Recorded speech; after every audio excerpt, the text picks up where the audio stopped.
Now, the 10-minute drill. This is a big one. Brought to you by Burkins Chevrolet. If you're from GA or FLA, you should be driving a Burkins Chevrolet. Come on.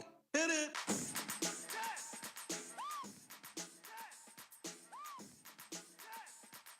Let's go. You can't unsee that. Hello, Facebook. Facebook. That was electric. Sports Concepts and Rationalizations 10-minute drill. At the end of the drill, Beef, what are we handing out today? Oh, it's quite a prize pack, Danny. We're going to send one lucky Guggen. Is it ever not quite a prize pack, Beef? Never, ever. Okay. But I still like to hype it up. All right. One lucky Guggen's going to get a 4-pack of tickets to the Jacksonville In-Water Boat Show. That comes up this weekend, April 5th to the 7th at Metro Park. And they'll get a voucher for the 18-hole simulator with TrackMan and a beer at Coastal Indoor Golf. Oh, there you go. That's awesome, and that'll be fun. I'll start this off with this, Jeff Prosser. It was a historic. I mean, very rarely does somebody do something that in a particular game where you go, oh, and that's what Russell Westbrook did last night. Well, based on the only fact that Will Chamberlain's the only other guy to ever do it, triple, double, triple. No, 20-20-20. Yeah. Well, there's a couple things I'll play off of that. What's more amazing, not only is Wilt Chamberlain the only other person to do it, but what's amazing about Russ last night is that Chamberlain only did it once. Like all these other records that match Chamberlain, you find out, well, like James Harden, 30 games of 30 points, chasing Wilt's record of 100. Right. So that's one side. But I guess judging on Russell Westbrook's recent history, we'll just forget about this too. I mean, we tracked every point, assist, and rebound a few years ago when Westbrook was on the verge of becoming the first guy since Oscar Robertson to average a triple-double for a whole season. Yes. Well, now he's done it 3 years in a row. It's ho-hum, yawn. Yeah. Russell Westbrook's a polarizing guy, isn't he? He is. I mean, his facial expressions and his histrionics sometimes, his attitude, his standoffishness, his style of play you can love him or hate him, but I thought it was interesting Paul George's comments last night. I mean, Paul George loves the guy. Yeah, he does. And that says something. Paul George is a competitor himself, and he's played with other competitors. And look, they're an interesting team in the postseason. They are. If Russ plays hot and George plays great. They haven't played particularly well in the second half. I know, and there's other teams. They've plummeted down to the 8 Neither has Golden State. No. But, but at one time, don't worry about that. Yeah, one time OKC was up in like the 3 spot. No, I know. Yeah, well, and very fluid, though, between 3 and 7. I mean, they were 37 and 19, and since that time, they're 8 and 14. Started super slow, too. 4 games to go. It started slow. So they lost their first 4. Yeah, so it's been kind of up and down and down and up. I made the same point that you did. I think when it comes to these signings, when you're a fan, and I get it, I'm the same way. When you're a fan and you see your team has signed somebody, you want it to just pop, man. Right. I mean, the Jags signed a running back.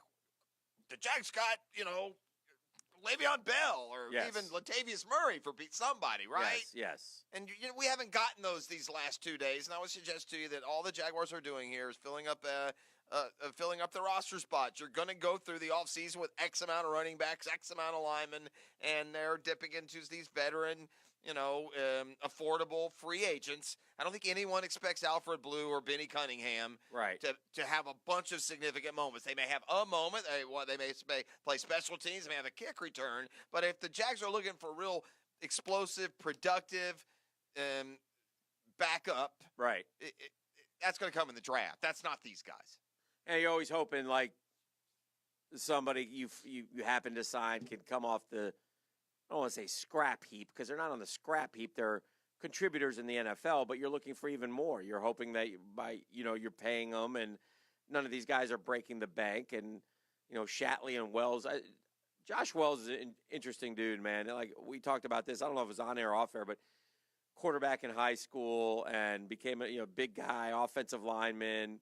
Started, I think, 9 games now. He's been in Jacksonville for 5 years, and is a capable backup, but is not an NFL starter, I guess is the best way to put it. He got in to start last year, and he played well in a game, and then he got hurt. He's been on injured reserve. I was looking at the transaction wire, something like 8 times in 5. It's an incredible amount of times that he's battled the injury bug. So Anyway, though, he and Shatley do provide veteran depth, which is what you're looking for. I think it's a little confusing, too, because the Jaguars want to run the football, and they weren't able to do that last year, a combination of offensive line play and talent in the backfield, and yet here we are through most of the offseason, and they've decided to go with the same old gang and add non-explosive players. Right? A.J. Cann, back as a starter, new contract. Right. Wells and Shatley, your primary backups last year, back as primary backups. Your running game, Carlos Hyde out, and you could argue two guys who together might equal Carlos Hyde in. It's just, we'll have to take it on blind faith. I mean, those units have not proven to this point that they're difference makers. There are a lot of baseball maneuverings, but a little bit of foreshadowing yesterday on this program when we were talking about how a lot of baseball players suddenly are just taking these long-term deals and staying with their clubs, and then out of the blue, the Atlanta Braves fleece poor Ronald Acuna. Don't know what he was thinking in signing that contract, but certainly he'll make more than if he had let Atlanta have control for the next 5 years. 7. Huh? 7 years. They had 7 years of control? Yeah. So this is a win-win. I mean, I've studied every aspect and every nuance of this deal. What would have happened if the Braves had just maintained control and not redone his contract in any way, if he continued on his current track of being a superstar, he, in 8 years, through arbitration, especially these last 2 years of arbitration, the conservative estimates, he would have made $130 million in 8 years. Well, but not guaranteed. No, I mean, that's what, if he kept playing, they may go to arbitration, or the Braves may cut bait in 4 years if something happens to him. Right. So this is a win-win for both. It takes a guy who's only making $545,000 and won't make any significant money until his first arbitration opportunity, I think 2 or 3 years from now, and it gives him a lot of cash. He's happy, couldn't be happier, wants to be in Atlanta forever. The Braves, I would like to hope, will use some of this now long-term flexibility and go get a Dallas Keuchel. Because I'm telling you, Hick, I've seen enough in 1 week of the Phillies and the Mets in particular, and maybe even the Nationals lingering, not to even mention the incredible power potential in the Central, the Dodgers, a lot of good teams in the National League. If I'm going to contend, I am not comfortable throwing a rookie out there every 5 or 6 days. I need and if you sign Keuchel, suddenly you've got Fultonavich, Keuchel, Newcomb, Teheran, Gausman. That's not the best rotation in the league. Right. Well, you can at least compete and contend. You can't do that with 2 rookies popping in. So if you want to start rookies, save them for the Marlins and the Giants and the Pirates and the Reds, and go get a bona fide starting pitcher. That's what I would like to hope this can also do. I think that, well, a couple things. One, they're actually spending – here's why I agree with you, by the way, about everything you said, but they're paying Acuna now more money now than they would have been. So why would that mean, okay, now big picture, sure, but it doesn't seem like they're going to jump on something, but they're going to need to, I would suspect. And the other thing, and we talked about this at the very beginning of the year, the National League has a lot of good teams. Maybe not a lot of great teams. Everybody thought in the American League there's, those great teams and then everybody else stinks. But you can make an argument for the Phillies. You can make an argument for the Mets. You can make an argument for the Braves. You can make an argument for the Nats, not the Marlins. You can make an argument for the Brewers, the Cardinals, and the Cubs. And the Pirates and Reds are 500 teams with hopes of doing better. And the Dodgers have won the division 6 years in a row. And the Padres have all this young talent. Even the Giants yesterday traded for Pilar from the Blue Jays, who's a good baseball player, when they realized that they're not very good. And so, a lot of good teams. In other words, you got to come to play every day, man. You got to come to play every day or you will lose. And it's going to be a very interesting 162-game season. By the way, our buddy Daniel Murphy out for a month. Tip of his finger. He's had bad injury luck the last few years. Yeah, so hate to see that. I did exchange texts with him yesterday, so he's not in bad spirits, just stinks. Yeah. So. All right. FSU and Georgia have agreed to a rare football matchup. It's coming as a home and home in 2027 and 2028. Kind of unbelievably, FSU and Georgia haven't met in the regular season in over 50 years. You would think that they would have locked horns more times than that. But my question for you going in, as we sit here heading The into kids the who are going to 2019 play in that game, by the way, right now are 10 years old. Correct. I get it. I mean, Makes me laugh. is there any your confidence level Yes.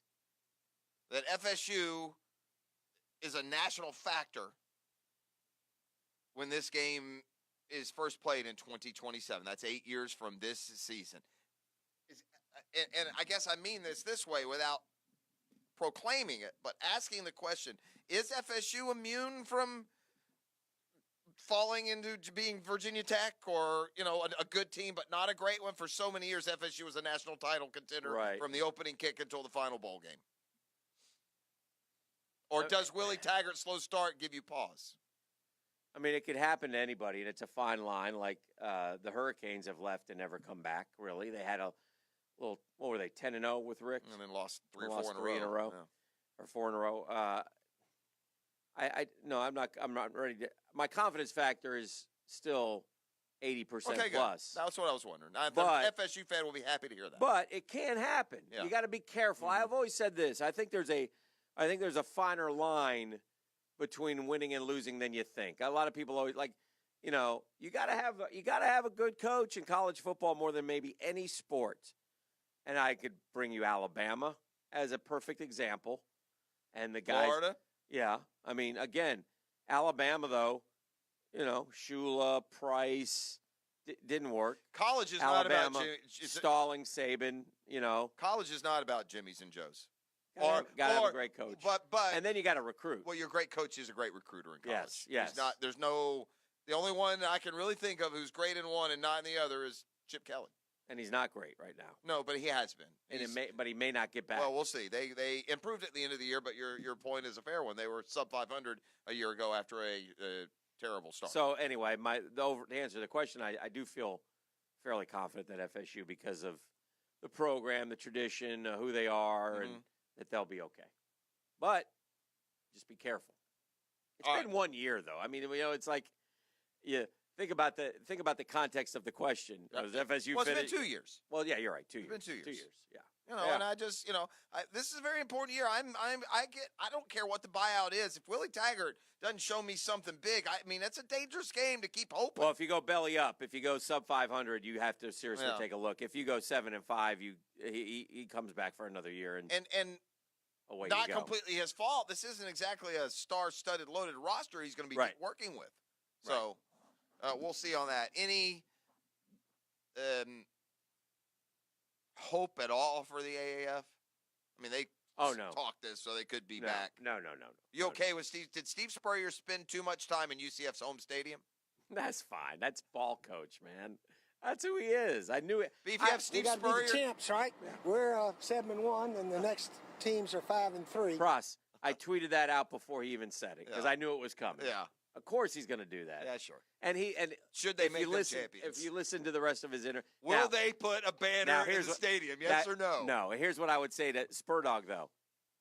Okay, you're champions. By the way, you're probably the only one who can afford the rings. So can you go buy them for the guys? I wonder what Steve Spurrier's net worth is right now. It's fine. He's noted not spendthrift. Yeah, he ain't going to pick up the tab a whole bunch. We're all a bunch of hombres. Thank you. Yes. Not anymore, Coach. Dead hombres, dead soldiers. Love him. All right, that's the 10-minute drill. He'll be back in the XFL next year, probably. I don't know. I think he was enjoying what he did. I mean, in all seriousness, is he getting back to like FIU or somewhere? No, 'cause that's full time. Yeah, that's true too. Yeah. All right, let's take a break. Yeah. Need a caller, Danny? Let's do number 2. Caller number 2? Yeah, in honor of the 2 days that the AAF lasted.